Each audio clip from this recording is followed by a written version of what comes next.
Le 23 novembre 2025. Une date anodine pour le monde. Mais pour la capitale camerounaise, Yaoundé, c'est le jour où l'impensable a frappé. Issa Chiroma Bakary. Un pilier. Un roc. Un homme qui était au régime Biya ce que le ciment est au béton. Indispensable. Ce matin-là, la routine est brisée. Son fauteuil est vide. Son téléphone, sur silencieux. Au départ, on murmure. Un rhume, une retraite anticipée, mais quand l'alerte remonte jusqu'au sommet, la machine s'emballe. Parce que ce n'est pas une simple absence. C'est une disparition. Et si le vieux lion avait fui, Yaoundé est une cocotte minute. Les rumeurs explosent plus vite qu'un moteur de TGV. Exil, enlèvement, le palais des Toudis garde le silence. Un silence lourd comme un secret de famille. Pendant 48 heures, Chiroma est une ombre. Introuvable.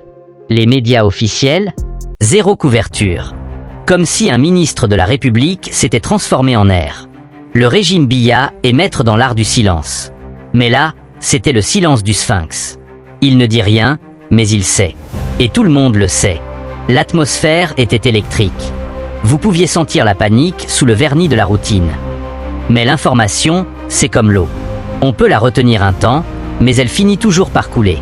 Et ce n'est pas de l'eau claire qui arrive, mais une fuite d'eau usée. Le mot est lâché sur les réseaux. Banjul, la Gambie. Loin, très loin du climat parfois, étouffant de Yaoundé. Pourquoi la Gambie? Pourquoi un allié si fidèle planterait-il le navire? Pour comprendre, il faut remonter le temps. Jusqu'à l'époque où Chiroma était l'homme du président. Chiroma, c'est une longévité politique presque mythique. Il a traversé les tempêtes, les remaniements, les doutes. Il n'était pas la roue du carrosse, non. Il était le métronome. Son rôle était simple mais crucial, défendre l'indéfendable, expliquer l'inexplicable. Quand le Cameroun avait besoin d'un bouclier, Chiroma levait le poing.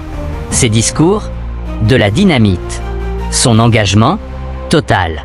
Mais le système politique camerounais est comme une montre suisse très ancienne. Les engrenages tournent, lentement, régulièrement. Et parfois, une pièce s'use. Récemment, les observateurs l'avaient remarqué. Le ton de Chiroma n'était plus le même. La flamme, moins vive. Les dossiers, plus lourds. Il y avait des frictions. Des rumeurs de divergence sur des dossiers sensibles. Ce n'était plus le soldat Biya qu'on connaissait, mais un homme qui regardait par-dessus son épaule. Quand vous êtes un pilier du régime, votre usure est surveillée comme l'or en bourse. Alors, le stress, la pression, la lassitude, ou quelque chose de bien plus sombre. Avant d'atteindre Banjul, Chiroma a peut-être reçu une information. Une information qui l'a forcé à choisir entre son devoir et sa liberté. Le secret de sa fuite, il est là. Le Cameroun, c'est l'Afrique centrale. La Gambie, c'est l'Afrique de l'Ouest. Un bond de plusieurs milliers de kilomètres. Mais il y a un lien, le président gambien, Adama Barrow. Selon nos sources exclusives, Chiroma n'est pas arrivé en Gambie pour des vacances de pêche.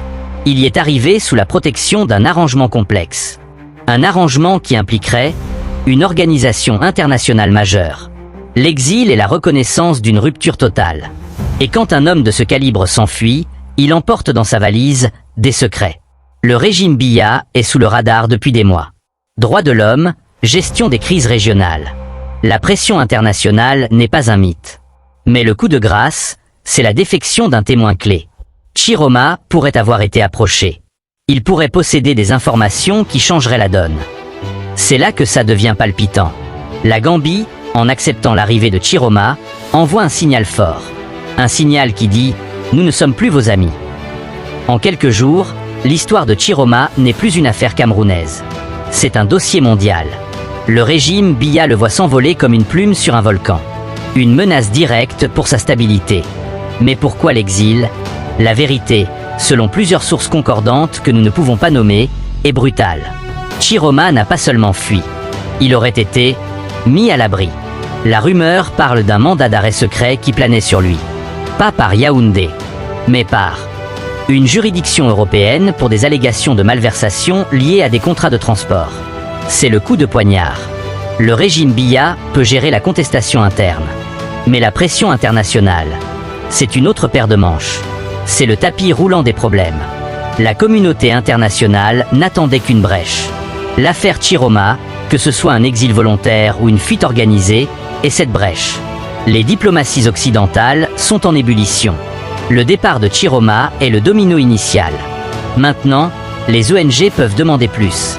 Plus de transparence, plus de justice. C'est une fenêtre d'opportunité que la communauté internationale doit saisir. Le régime Biya est exposé. Il est en apnée. Des communiqués sont publiés. Des questions sont posées à l'ONU.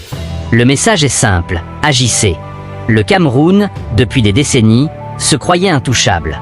Aujourd'hui, on lui rappelle qu'il n'est qu'un pays comme les autres. Et que la justice, parfois, a une portée mondiale. Alors, que va-t-il se passer maintenant?